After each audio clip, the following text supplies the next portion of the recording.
Hello and welcome, my gentle and of course, very modern apes. On this channel, I spend a significant portion of my time showing why young Earth creationism, this evangelical belief that the Earth was created more or less in its present state roughly 6,000 years ago, and that all of modern biodiversity is the result of hyper-evolution and a global flood. Well, I spend a lot of time explaining why that entire idea, that model, if you will, isn't just not currently possible given present data, but is actually precluded by those data. Fighting against young Earth creationism, and to a lesser extent creationism generally, in this year of our Lord 2024, well, why would someone do that? Those of you who are new might be wondering. Because someone has to. Let's just say that I have a pathological inability to leave misinformation alone, and I am tragically miswired to enjoy correcting people, no matter how goofy their takes. And those of you who aren't new, I know what you're saying right about now as well. You are a powerhouse mother mama. You're a woman that squashes the patriarchy and then says, hey, buy me a martini. Put the boss in girl boss, boss ass, mother queen, boss ass, mother powerhouse. Thank you, please. What I do is necessary, but very cringe. It's fine, I can live with that. So one of my favorite preclusions to young Earth creationism generally is one that you guys have heard a million times so far, and that is a little issue called the heat problem. The heat problem looks at the event of Noah's flood, which is proposed by young Earth creationists as being responsible for the entire geologic column from the Cambrian to at least the Cretaceous. So we're looking at least 500 million years, sometimes upwards of 550 million years worth of processes. Everything within that geologic column is proposed by YECs to have happened during the year-long event of Noah's flood, and that includes all of the erosion and depositional processes, every impact event, the continental movement of the plates atop the mantle, and of course all radioactive decay, amongst many other things. When you hear that a rock is dated to 400 million years of age, that's thanks to radiometric dating, which relies on one very simple law in physics, and that is the radioactive decay law. Basically, within rocks, there are stable and unstable isotopes alike, and unstable isotopes will spontaneously decay into their daughter product, going from parent to daughter at a very well-characterized rate. We typically measure this rate in half-lives, so it's the amount of time that it takes for half of the parent to decay into daughter material. And this means that you can look at any given rock, look at the ratio of stable daughter versus unstable parent, and these are in well-known relationships, right? So potassium-argon is one of the relationships that you look at. Unstable potassium to stable argon, and given the amount of parent versus daughter, that ratio, you can discern how long ago that rock was formed. That's all radiometric dating is. And again, it relies on one very simple law in physics. Now, every time that decay happens, every single time a parent decays into daughter product, it releases heat. And given the Earth is 4.5 billion years of age, there is a lot of heat that has been released via radioactive decay over the entire history of life on Earth. If you take all of that time, whether you're going the full 4.5 billion or you just need to explain 500 million, that produces enough heat during the year of Noah's flood to vaporize the granitic crust of the Earth several dozen times over, something that I'm sure I don't need to tell you, a wooden boat is not going to survive. In fact, the whole Earth is not going to survive. It is going to be a plasma floating around in space. Now, you can see here that creationists are between a rock and a hard place. They have to explain radiometric dates being very old, but they also only have 6,000 years to explain, these very ancient dates that we get from a very solid method, which is why they propose that accelerated nuclear decay happened during the very supernatural event of Noah's flood, and then that's why we have these old dates, but that's, again, where the heat problem comes in. If you accelerate nuclear decay during the year of the flood, you vaporize the planet. And that is the heat problem, as simple as I can put it. And I have talked about it extensively on this channel. Extensively. You're wrong. I am fun, and it's been scientifically proven. It's no secret that I have tried to popularize the heat problem as a sort of go-to knockdown, drag-out argument against young Earth creationism here on the channel, and I like to put it in hydrogen bombs because I think that's a very shocking way to conceive of the amount of heat. Just for the past 500 million years worth of radioactive decay, you're looking at a heat release that is equivalent to detonating 44 hydrogen bombs in every cubic kilometer of the Earth. And that's like the best case scenario for creationists. So, and what's interesting about those numbers, the heat value actually in particular, is that it doesn't just come from conventional sources, it also comes from young Earth creationist sources, them assessing the situation, coming up with these numbers and going, oh no, what are we going to do? That's one of the reasons why I find the heat problem so appealing, rhetorically speaking, because the numbers are just so absurd that even the young Earth creationists are like, oh man, well, maybe it was miraculous, which, you know, at that point it's not science anymore, and I, at least personally, no longer care. And I'm pleased to see it's being used more frequently than ever. More people than I've ever seen are bringing up the heat problem in casual conversation with young Earth creationists, and they never know what to say. So good on you guys. And in that spirit, I would like to propose a new problem. This new problem has numbers that are nearly as absurd as the heat problem. So allow me to put it this way. If the heat problem places young Earth creationists in hot water, this new problem places them into a sticky situation. Allow me to introduce you to the mud problem. Now, creation science is a pseudoscientific field that is propped up by the very few degree-holding creation scientists. So these are creationists who happen to get a PhD in one subject or another, and they are the ones, you know, grasping the tent poles and keeping creation science, like, up, holding it up single-handedly as this idea that still exists. And their goal, at least in America, is to trick the public into thinking that it holds scientific merit and deserves to be considered alongside conventionally scientific ideas like evolutionary theory and the ancient age of the Earth. Young Earth creationism requires a spontaneous creation event some 6,000 years ago, as well as a global flood event some 4,400 years ago that is responsible for all layers of the geologic column from the Cambrian to the Cretaceous, as well as their fossils, every impact event or mass extinction signature within said layers, the current positioning of the continents, the state of decay of all radioactive elements, and finally, the various levels of diversity for all extant life. The bite-sized busts are coming back, by the way, just give me a little bit more time. Now, like that little blurb from previous videos said, they have a lot to account for within a single year. And what we're talking about today with regard to the mud problem covers just one little itty-bitty geologic phenomena, and that is the formation of sedimentary rocks. And now I know that doesn't sound very scary, that doesn't sound as sexy as the heat problem, right? But the numbers we're going to be talking about are pretty jaw-dropping, and again, they come from a young Earth creationist. There are three types of rocks: igneous, which forms from volcanic cooling; metamorphic, which forms from pressure and heat acting on another type of rock; and sedimentary, which forms by the deposition or accumulation of mineral or organic particles. And with regard to sedimentary rock, it's problematic to young Earth creationism because of the steps involved. All sedimentary rocks share one important commonality with regard to their formation, and that's water. Oh good, you might be thinking if you're a young Earth creationist, we have plenty of that in the form of a global flood. You must be new here. Sedimentary rock requires weathering, erosion, and lithification. And lithification, the process of turning sediment into sedimentary rock, requires 3 steps as well: deposition, compaction, and cementation. Suppose we have a cliff wall that we want to turn into sedimentary rock somewhere else. This cliff face is weathered by the wind, its smaller particles tumbling into a nearby stream where they are transported to a new location. Let's say the bank of a delta.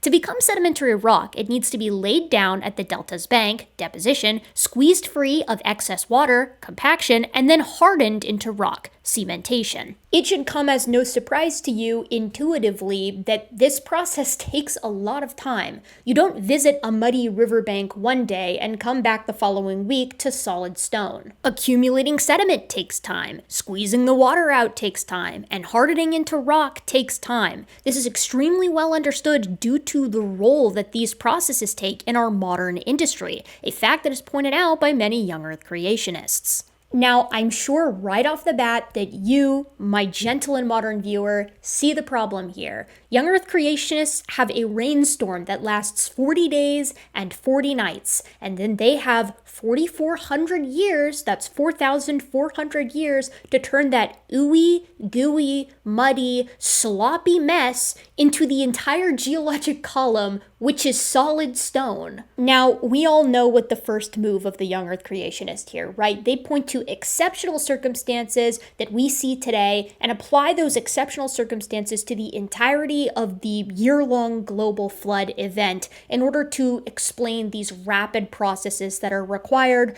for just about every aspect of the geologic column. But as young Earth creationist Scott Dunn points out, who is a PhD with his doctorate specifically in wave modeling and sedimentation, one, the exceptions don't make the rule, but more importantly, two, even these super fast exceptional exceptions are insufficient. Dunn brings up the two most extreme possible examples, intertidal beach rock formation and the pyroclastic flows seen during the Mount St. Helens eruption. The former can form a specific type of beach rock quickly, maxing out at 2 meters per month. However, this is a clockable type of rock that is unique among sedimentary rocks generally, and it also still isn't fast enough for reasons that we will discuss momentarily. The latter is a pyroclastic flow, known for its very low water content and extremely high temperatures, greater than 300 degrees Celsius. Obviously, a globe-spanning flood is not going to create either of these conditions,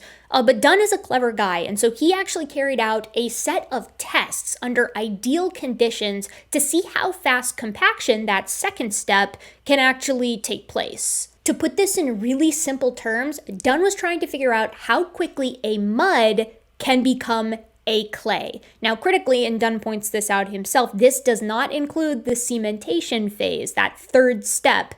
But that's a problem for another day for young Earth creationists. They already have enough on their hands, as you'll soon see. Now, consolidation and compaction, and I say this as a non-geologist, seem to be similar in that they refer to squeezing out the water or air from a sediment due to mechanical or steady static pressure. There are differences, but for the purposes of this video and the paper we are talking about, consolidation and the expulsion of water specifically is the name of the game. Mud to clay. The speed at which water can be expelled is in part at the mercy of the substance's porosity. Mud has both sediment and water, voids, and its porosity is the ratio of void volume to total volume. So explaining this super simply with myself on the screen, mud is what you get when you take sediment, like the kind you find in your backyard, and you mix it with water.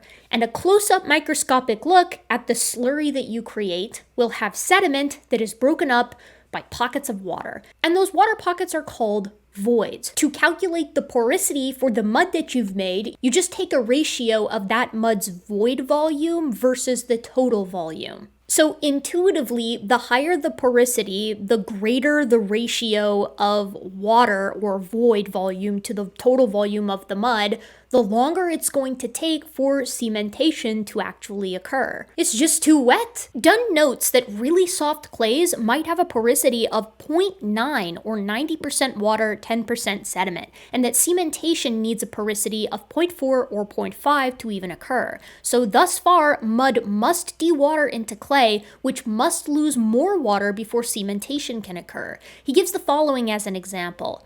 A 10-meter deposit of very soft clay with a porosity of 0.9 would need to compact to a thickness of 2 meters to have a porosity of 0.5. Once consolidated to a porosity of 0.5, more consolidation can continue to occur and flatten out the layer. Dunn, again, a civil engineer who needs this know-how in his work, cites Terzagh's equation as critical to understanding the speed at which consolidation can occur under given circumstances, such as soil type and thickness. This equation can take multiple variables into account and reveals that the earliest stages of consolidation happen faster than the later stages. Quote, it takes 4.5 times longer to reach 90% completion than 50%. unquote. Dunn will go on to assess both the time for 50% and 90% completion later on. So right off the bat, clay layers that have a thickness of 1,000 meters or more will full stop take more than 1 million years to form. And this is a pretty big problem because we have a great many formations at or exceeding this depth, including, quote, the Gulf of Mexico, the Caspian Sea, the Labrador Sea, and the North Sea, unquote. The floods got to explain these, and indeed a great many more, so Dunn took it upon himself to model how long it would take to form the Labrador Sea under ideal conditions. Well, not the whole thing, but a 770 meter thick layer of the Labrador Sea that is currently dated to 10 million years ago, or the late Miocene. How long would this take? Is it more reasonable to propose a formation like this occurred during or after the flood? Dunn wonders. I respect this man's hustle and commitment to the bit, even though he clearly doesn't think it's a bit. Dunn plugged in the published values for the Labrador Sea clay strata and found that, given some very generous assumptions, such as that the layers below have already hardened, it is not possible to explain the Labrador Sea as having formed within 1 year. Quote, after 1 year, there is practically no consolidation of clay, and the full 3,100 meters is still in its original deposited state, consistency of a thick slurry unable to carry any loading. After 100 years, approximately 1,200 meters of consolidation has taken place. However, there is still almost no reduction in the overall ratio or any gain in strength. The soil will still be in a practically fluidized state. After 10,000 years, the strength of the lower 100 meters has increased to that of a low-strength clay between 20 to 40 kilopascals. The settlement has increased to 1,800 meters, unquote. This, you will also hopefully notice, also means that the Labrador Sea can't be a post-flood formation either, because it's not finished consolidating in 10,000 years, which is a little bit longer than 4,400. But Dunn takes it a step further. He tests his results against conventional timeframes, and he finds that they corroborate one another. Dunn accidentally provided support for conventional science. I'll elaborate on this more later, but I have a great amount of respect for a person who publishes results even if they don't support their own hypothesis. But Dunn is actually about to make matters a little bit worse still for young Earth creationists. Are you ready? Because consolidation/compaction isn't the only problem. The Labrador sediments literally cannot deposit fast enough, as in physical constraints will not allow them to accumulate fast enough to fit in either young Earth creationist timeline. Quote, the problem is summed up like this: the sedimentation rates are orders of magnitude higher than the dissipation potential of the clay. Hence, it is almost completely fluidized even in the post-flood scenario. By way of comparison with present-day field observations, it is common for submarine landslides to be prevalent in areas where average sedimentation rates exceed 0.1 meters per year, unquote. So neither young Earth creationist time frame, not this formation forming during the flood and not this formation forming post-flood, can account for the consolidation of all that clay and its eventual formation into rock, and physics itself precludes the deposition at the rates that they need. But things stunningly get even worse still, and Dunn, again to his credit, points it out. Whether you allow Dunn 100 days or 100 years for the deposition of the Labrador Sea, even at 10,000 years later, it's still a very thick sludge. And I don't know about you, but I know from personal experience how thick mud behaves. When you step into it, it sucks your foot under, and when you wrench your foot free, because it's still so gooey and sludgy and not solid, it fills in your footprint. What I'm saying is that you can't leave a footprint trackway behind after a big rainstorm, like maybe one that, I don't know, spanned the entire globe and also flooded the entire thing.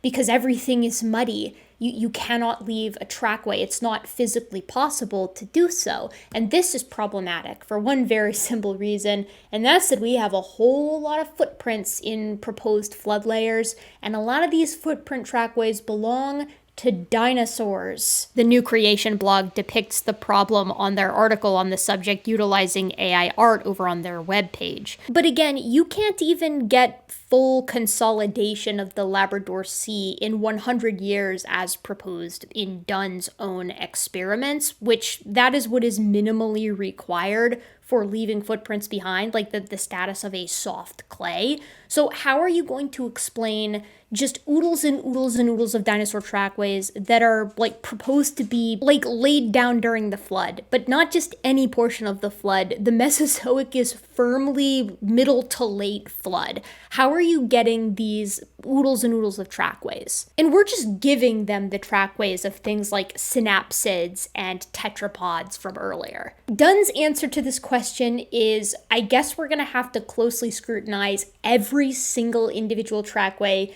to see what was required, the conditions that were required for each individual trackway to have been formed, right? And I do not think he is going to like the requirements. Scott Dunn concludes the article by summarizing the various sub-problems within the mud problem. Dunn says the following general conclusions can be made.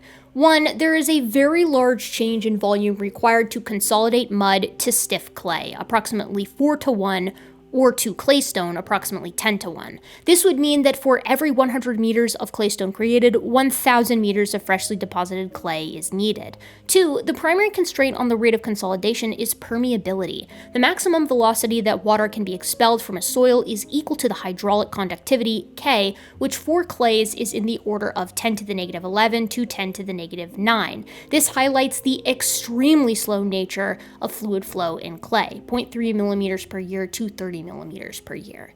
3, basic soil mechanics shows that consolidation times for 1,000 meter thick clay layers are in the order of millions of years. And 4, if deposition rates in clay exceed approximately 0.1 meters per year, a high degree of overpressure will form, leading to geotechnical instability such as submarine landslides or even complete fluidization of the soil. The rates proposed in both flood models, average sedimentation rate of 10 meters per day, and post-flood models, average sedimentation rate of 10 meters per year, are between 100 to 1 million times higher than the physical limit. Even allowing for uncertainty in the geotechnical parameters and the assumptions regarding one-dimensional vertical flow, it is difficult to see how the consolidation of clay, as understood by present-day geotechnical engineering formulations, can accommodate the rapid deposition and consolidation of clay within younger timeframes, whether that be during the flood or post-flood. To my shock, Scott Dunn ends this article in the best way possible. Not by asserting that the problem will be solved or that there are models out there that may fix things, but by urging future work to take these issues into account